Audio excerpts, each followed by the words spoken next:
ഏവർക്കും ficus P S സിയിലേക്ക് സ്വാഗതം. ഇന്ന് നമുക്ക് കോൺസ്റ്റിറ്റ്യൂഷണൽ ബോഡീസിൻ്റെ controller and auditor general of India എന്നുള്ള ഒരു പോർഷനെ കുറിച്ചാണ് നോക്കുന്നത്. സോ ഇതിൻ്റെ കോൺസ്റ്റിറ്റ്യൂഷൻ ആർട്ടിക്കിൾ നമുക്ക് നോക്കാം. ആർട്ടിക്കിൾ 148 ആണ് ഇത് പ്രതിപാദിച്ചിരിക്കുന്നത്. കോൺസ്റ്റിറ്റ്യൂഷൻ ഓഫ് ഇന്ത്യ ബ്രാക്കറ്റ് നോക്കി നിങ്ങൾ ആർട്ടിക്കിൾ 148 പറഞ്ഞത് provides for independent office of controller and auditor general of India. So ഇന്ത്യക്ക് ഒരു controller and auditor general of India വേണമെന്ന് പറയുന്നത് നിഷ്കർഷിക്കുന്ന ആർട്ടിക്കിളാണ് 148. വളരെ ഇമ്പോർട്ടൻ്റ് ആണ് article. He is the head of the Indian audit and accounts department. ഇദ്ദേഹം എന്താണ്?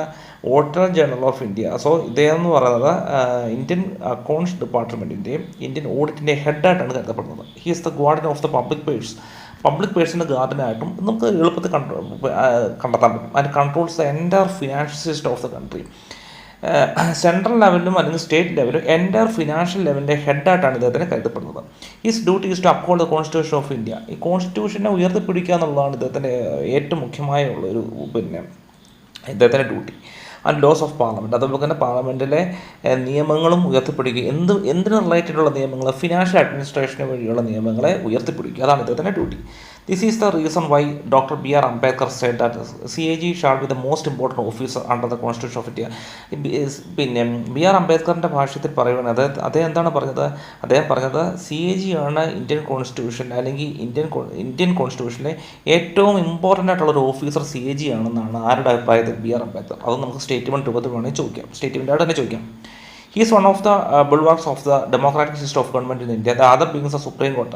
Supreme Court, Election Commission, Union Public Service Commission, ഇതൊക്കെ മാറ്റി നിർത്തിക്കഴിഞ്ഞാൽ ഇദ്ദേഹം CAG എന്ന് പറയുന്നതും ഒരു വളരെ ഇമ്പോർട്ടൻ്റ് ഭാഗമാണ് ഏതിൻ്റെ നമ്മുടെ ഇന്ത്യൻ കോൺസ്റ്റിറ്റ്യൂഷൻ്റെ ഭാഗം. ഇനി ഇദ്ദേഹത്തിൻ്റെ അപ്പോയിൻമെൻറ്റ് അറ്റ് ടൈം എന്താണ് പറയുന്നത്? CAG is appointed with president of Indian പ്രസിഡൻ്റാണ് ഇദ്ദേഹത്തിനെ അപ്പോയിൻറ്റ് ചെയ്തത്. By a warrant under his hand. നേരിട്ട് അപ്പോയിൻറ്റ് ചെയ്യുവാണ് ഇദ്ദേഹത്തിൻ്റെ പ്രസിഡന്റ്. സോ ആരാണ് അപ്പോയിൻറ്റ് ചെയ്യുന്നതെന്ന് ചോദിക്കും, അത് പ്രസിഡന്റ് ആയിരിക്കും.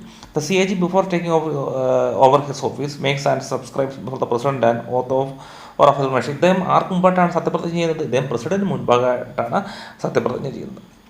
ഇനി ഇദ്ദേഹത്തിൻ്റെ ആ സത്യപ്രതിജ്ഞയുടെ ഒരു 3-4 ഭാഗം കൊടുത്തിട്ടുണ്ട്. To bear true faith and allegiance to the കോൺസ്റ്റിറ്റ്യൂഷനോട് അദ്ദേഹം ആ ഒരു ആഭിമുഖ്യം കാണിക്കും. പിന്നെ to uphold the sovereignty and integrity of ഇന്ത്യയുടെ പരമാധികാരവും ഇൻറ്റഗ്രിറ്റി എല്ലാം ഉയർത്തിക്കാട്ടും. അങ്ങനെയൊക്കെയുള്ള കാര്യങ്ങൾ വെച്ചിട്ടാണ് ഇദ്ദേഹം ഈ ഒരു സത്യപ്രതിജ്ഞ ചൊല്ലുന്നത്.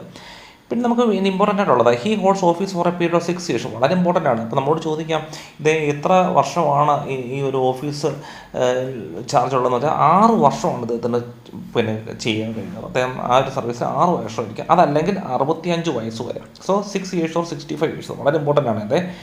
Which are is he can resign any time from his office by addressing the resignation letter to the president. President മുൻപാകെ അദ്ദേഹത്തിന് എപ്പോൾ വേണമെങ്കിലും റെസിഗ്നേഷൻ കൊടുത്തിട്ട് അദ്ദേഹത്തിന് വന്ന് മാറി നിൽക്കാം.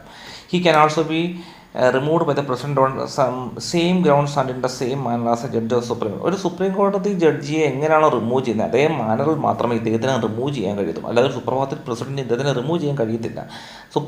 സുപ്രീം കോടതി ജഡ്ജി എങ്ങനെയാണോ റിമൂവ് ചെയ്യുന്നത് അതേ രീതിയിൽ മാത്രമേ ഇദ്ദേഹത്തിന് റിമൂവ് ചെയ്യാൻ പറ്റത്തുള്ളൂ.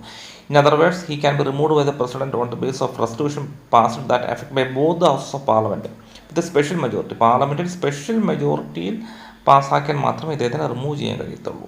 either on the ground of provide misbehavior or incapacity. Misbehaviour അല്ലെങ്കിൽ ഇൻകപ്പാസിറ്റി എന്നുള്ള ഇതിനാണ് ഇദ്ദേഹത്തിന് റിമൂവ് ചെയ്യുന്നത്.